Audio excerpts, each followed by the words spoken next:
In Activity 12, a field trip, students are given the opportunity to venture out and become real on-site geologists. First, they observe rocks and minerals in the field and then record and interpret the data they gather. You will need the following materials from the kit: Activity Sheet 12, collecting bag, mineral data sheet, rock data sheet, 1-quart containers, glass plates, magnifiers, nails, streak plates, vinegar, and the rock guide. You will also need to provide safety goggles, paper towels, and pennies. To prepare for Session 1, make 1 copy of Activity Sheet 12 for each student. Students will also need their mineral data sheets and rock data sheets from their student journals. Select a suitable site for the students to visit. Scout the area beforehand to ensure that it is safe for students and to familiarize yourself with the kinds of rocks the students will find there. Be sure to find out if there are any restrictions on the collection of specimens and obtain permission from the school administration and from parents to take the students on the field trip. If necessary, recruit chaperones and arrange for transportation. If a field trip is not possible, you may be able to find enough specimens on school grounds to complete this activity, or students could bring in small rock samples from nearby their homes. Make sure to study the rock guide to acquaint yourself with the origins and characteristics of the rocks and minerals your students may encounter at the site.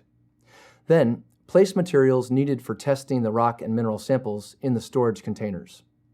Conduct Session 1 a day or two before the field trip. To begin Session 1, lead a discussion by asking students, what kinds of collecting materials will we need? What are some safety issues we should consider? Make a list of their suggestions. Be sure to discuss the safety aspects as well as any other important information you want to pass on. To conclude Session 1, ask students, what kinds of rocks and minerals do you think we will find at the field trip site? Explain to the class that the geological history of the site may provide hints as to the type of rocks that will be encountered. For example, areas that were once underwater will contain sedimentary rocks. Areas where volcanoes are present, such as the northwestern United States, will have many igneous rocks, and mountainous regions will probably host many metamorphic rocks. To prepare for Session 2, each group of students will need an optional container of testing materials, and each student will need a pair of safety goggles, a plastic collecting bag, a pen or pencil, and Activity Sheet 12. To begin Session 2, take the class to the field trip site and divide students into groups of 4. Remind students to place their glass plates on the ground when conducting the hardness test and not to hold the plates in their hands. Then, point out geologically significant aspects of the site. Allow students to explore the area for rocks and minerals and, if collecting is permitted, to select specimens to bring back to the classroom for further study. Conclude Session 2 by instructing students to record their observations on the activity sheet. To begin Session 3, encourage students to refer to their rock and mineral data sheets and examine the specimens that they have collected. Students may want to conduct tests to see if they can identify some of the specimens that they collected at the site. Remind them, however, that the luster, hardness, streak, and acid tests are designed to identify minerals, not rocks, and therefore they may have limited success.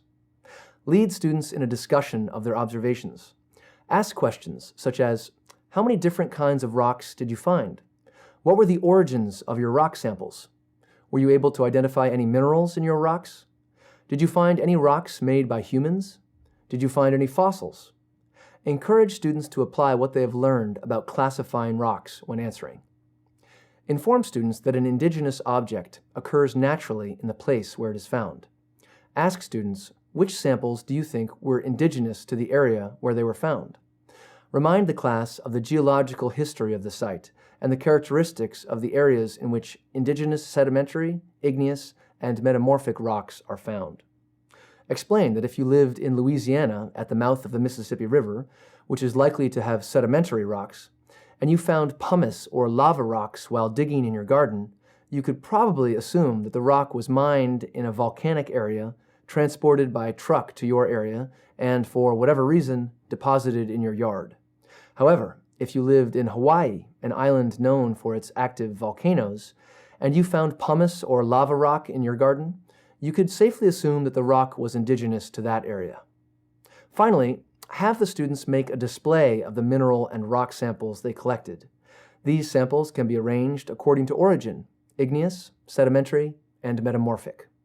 Encourage students to include information describing how each type of rock forms, and if students wish, allow them to present the display to students from other classes. To conclude Session 3, return all of the kit materials to the kit. Students can either discard the rock samples that they found on the field trip, or keep them to add to the rock and mineral specimens in the kit. If they choose to add an item to the kit, make sure they label the specimen with the name of the collector, the date, collection site, and any other specific observations. For science background, reinforcement activities, curriculum connections, and information about the Delta Science Reader, please consult your DSM Teacher's Guide.